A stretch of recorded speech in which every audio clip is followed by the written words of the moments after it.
एक मौत का सौदागर कैसे बना दुनिया की महान व्यक्ति, मौत की नींद सुलाने वाले दुनिया की सबसे अमीर व्यक्ति बन बैठा। जी हाँ, कुछ ऐसे ही कहा जाने लगा था स्वीडन में अल्फ्रेड डी नोबेल के व्यक्तित्व के बारे में, क्योंकि उनकी रुचि बचपन से ही विस्फोटक खोज और शस्त्र निर्माण पर थी, जिससे युद्धों में प्रयोग किया गया और जिसके कारण लाखों घर उजाड़ दिए गए। इन्हीं वजहों से इनकी आलोचना होने लगी थी। उन्हीं की जन्म दिवस को समर्पित है आज की कहानी। उनके जन्म से लेकर नोबेल पुरस्कार की स्थापना तक की सफ़र आज की कहानी में आपको जानने को मिलेंगे। नमस्कार दोस्तों, मैं सुरेश आपका एक बार पुनः हार्दिक अभिनंदन करता हूं और आपके सामने एक बार फिर से हाजिर हूं एक नई कहानी के साथ। दोस्तों, अभिवादन स्वीकार करिए और बने रहिए इस कहानी में। आज की कहानी है नोबेल पुरस्कार के इतिहास की। नोबेल पुरस्कार दुनिया की सबसे प्रतिष्ठित पुरस्कार और सबसे बड़ा पुरस्कार कहलाती है। इतनी बड़ी प्रतिष्ठित पुरस्कार की आरंभ एक गलती से हुई और एक धोखे से हुई। अल्फ्रेड नोबेल, जिन्होंने इस पुरस्कार की स्थापना, धोखे से उनकी मृत्यु की खबर एक दिन अखबार में छपी और अपने ही मृत्यु की खबर पढ़कर नोबेल का हृदय परिवर्तन हुआ और उन्होंने इतनी बड़ी प्रतिष्ठित पुरस्कार का स्थापना किया और उन्होंने नोबेल फाउंडेशन का स्थापना किया और इस तरह से आरंभ हुई प्रतिष्ठित नोबेल पुरस्कार। दोस्तों, नोबेल पुरस्कार सबसे बड़ी पुरस्कार मानी जाती है। 6 क्षेत्रों में अग्रणी काम करने वाले लोगों को दिया जाता है, जिसमें भौतिक विज्ञान, रसायन विज्ञान, चिकित्सा विज्ञान, साहित्य और शांति और अर्थशास्त्र सम्मिलित है। दोस्तों, यह पुरस्कार प्रतिवर्ष राष्ट्रीयता, जातीयता, रंग भेद के बिना विशिष्ट कार्य करने वाले लोगों को दिया जाता है। इस पुरस्कार में $10 लाख और एक प्रशस्ति पत्र। आइए जानते हैं नोबेल पुरस्कार की आरंभ कैसे हुई, क्यों हुई और कब हुई। नोबेल पुरस्कार की स्थापना अल्फ्रेड नोबेल के वसीयत के अनुरूप 29 जून सन 1900 ईस्वी में किया गया था और जिसकी प्रथम पुरस्कार की घोषणा 1901 में की गई थी। नोबेल का जन्म 21 अक्टूबर 1833 में स्टॉकहोम में हुआ था। इनके पिता एक आविष्कारक थे और इंजीनियर थे। इनके पिता के 8 संतानें थीं, जिनमें से 4 जीवित बचे। उन्हीं में से एक थे अल्फ्रेड नोबेल। बचपन गरीबी में गुजरा। पिता के व्यापार में असफलता के बाद रूस जाकर बस गए, जहां पर उन्होंने विनियर लेथ, जिससे आधुनिक प्लाईवुड का उत्पादन संभव हुआ, का आविष्कार किया था। अब परिवार की स्थिति में सुधार होने लगी और अल्फ्रेड नोबेल को अच्छी शिक्षा मिलने लगी। दोस्तों, अल्फ्रेड नोबेल बचपन से ही रसायन विज्ञान और विस्फोटकों के प्रति विशेष रुचि रखते थे। रसायन की रुचि ने महज 18 वर्ष की उम्र में उन्हें अमेरिका की ओर आकर्षित किया, जहां पर जॉन रस्किन महान वैज्ञानिक के पास उन्हें कार्य करने का मौका मिला। वहीं पर 1857 में गैसीमीटर के लिए पहला पेटेंट मिला, जबकि 1863 में उन्होंने बारूद तैयार किया और उसके लिए प्रथम स्वीडिश पेटेंट प्राप्त हुआ। दोस्तों, पेटेंट एक तरह का अधिकार पत्र है या पट्टा समझ लीजिए, जिसे आपको अपने बौद्धिक संपत्ति के लिए दिया जाता है। 1831 में रूस से वापस स्वीडन आने के पश्चात अपना विस्फोटक अध्ययन पर उन्होंने समर्पित होकर कार्य किया।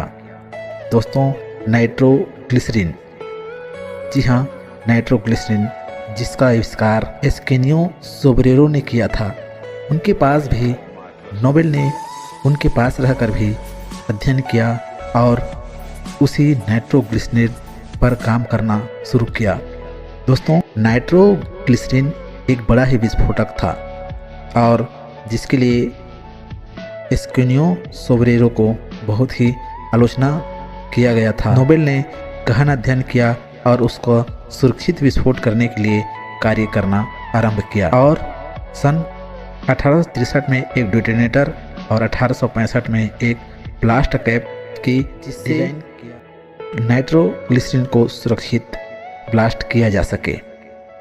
दोस्तों, इस तरह से अल्फ्रेड नोबेल ने अपने जीवन में बतौर वैज्ञानिक 355 पेटेंट प्राप्त कर लिए, जिनमें से 1867 में डायनामाइट का आविष्कार के लिए उन्हें सबसे ख्याति प्राप्त हुआ।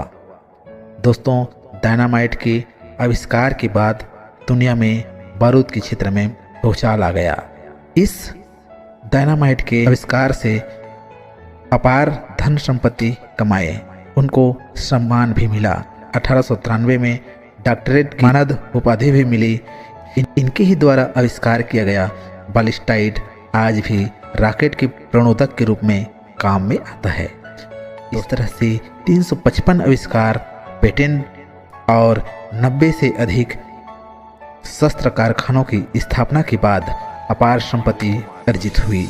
इसी बीच एक घटना घटी 1888 में।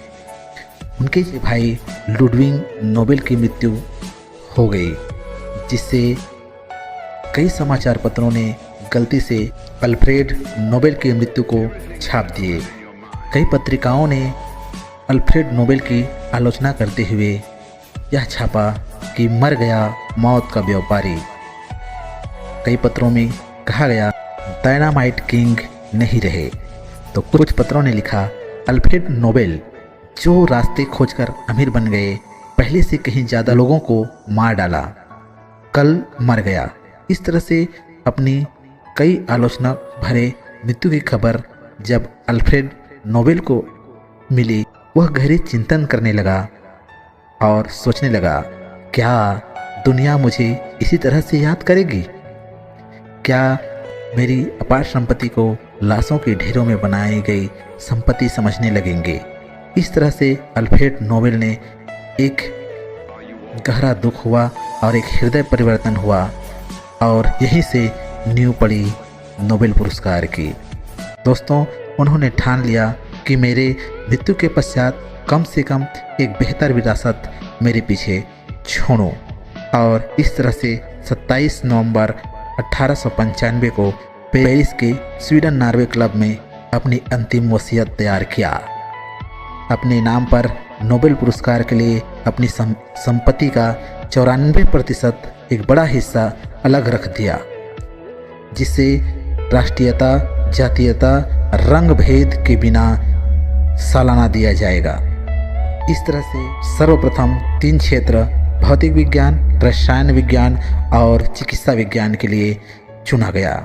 इस कड़ी में सर्वप्रथम पुरस्कार 1901 में रेड क्रॉस सोसाइटी के संस्थापक हेनरी ड्यूनेट और फ्रेंच पीस सोसाइटी के संस्थापक फ्रेडरिक पैसी को संयुक्त रूप से दिया गया।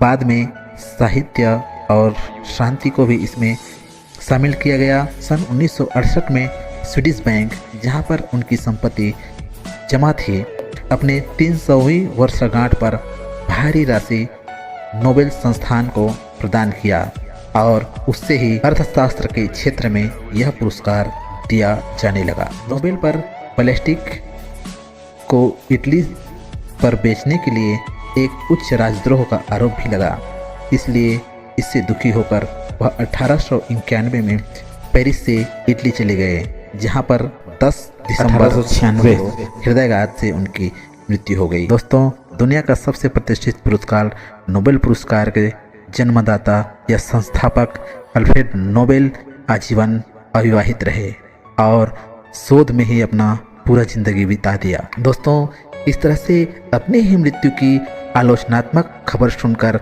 अल्फ्रेड नोबेल ने दुनिया की सबसे बड़ी पुरस्कार की स्थापना कर दी, ताकि दुनिया उन्हें एक अच्छे कामों के लिए जाने, एक अच्छे व्यक्ति के रूप में याद किया जाए। तो यह रही नोबेल पुरस्कार की इतिहास की कहानी। दोस्तों, यह वीडियो अच्छी लगी तो कृपया लाइक करें और दोस्तों को शेयर करें। इस तरह से अच्छी रोचक जानकारियों के लिए मेरे चैनल को सब्सक्राइब करें। अब अपने इस दोस्त को दीजिए इजाज़त। जय हिंद, वंदे मातरम।